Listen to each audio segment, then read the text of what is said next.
Hi guys, chicken curry చూసారా ఎంత టెంప్టింగ్గా ఉందో. సింపుల్గా నా స్టైల్లో ఎలా చేస్తానో చూపించేస్తాను. ముందుగా ఒక మిక్సీ జార్ తీసుకోండి, దానిలోకి ఆనియన్ అండ్ అలానే టొమాటో ఇలా పెద్ద పీసెస్గా చేసుకున్న నో ప్రాబ్లం అండి, మీ ఇష్టము. అండ్ అలానే ఎండు కొబ్బరి అండ్ నెక్స్ట్ వచ్చి జీడిపప్పు అయితే ఆప్షనల్ అండి, మీకు ఇష్టమైతే వేసుకోవచ్చు లేదంటే లేదు. అండ్ నెక్స్ట్ వచ్చేసి ఎండుమిర్చి, దీన్ని మంచిగా పేస్ట్ చేసేసుకోండి.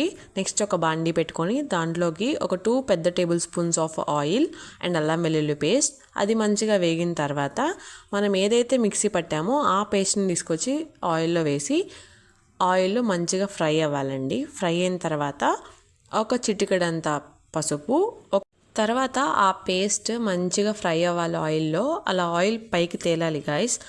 అలా తేలిన తర్వాత అప్పుడే ఆ పేస్ట్ మంచిగా ఫ్రై అయినట్టు. ఇప్పుడు వాష్ చేసుకున్న చికెన్ని ఈ పేస్ట్లో వేసేసి మంచిగా కుక్ అవ్వనివ్వండి. యాక్చువల్గా అయితే చికెన్లో వాటర్ ఉంటాయి, అట్ ద సేమ్ టైం ఇక్కడ ఈ పేస్ట్లో కూడా వాటర్ ఉంటాయి కాబట్టి మంచిగా ఉడికిపోతుంది. కావాల్సినంత సాల్ట్, నేను కల్లుప్పు యాడ్ చేశాను, మీకు ఇష్టమైతే వేసుకోవచ్చు. అండ్ అలానే గరం మసాలా అండ్ ఇక్కడ వాటర్ కూడా కొంచెం యాడ్ చేశాను గాయస్, ఒక టీ గ్లాస్ అంతా యాడ్ చేశాను. బట్ కానీ ఆ క్లిప్ మిస్ అయింది. మీకు ఎంత వాటికి కావాలో చూసుకొని తర్వాత కారాన్ని యాడ్ చేసుకోండి గాయస్. ఆల్రెడీ మిర్చి వేసాం కాబట్టి చూసి యాడ్ చేసుకోండి. Thank you guys for watching. Please do like, share and subscribe to our YouTube channel.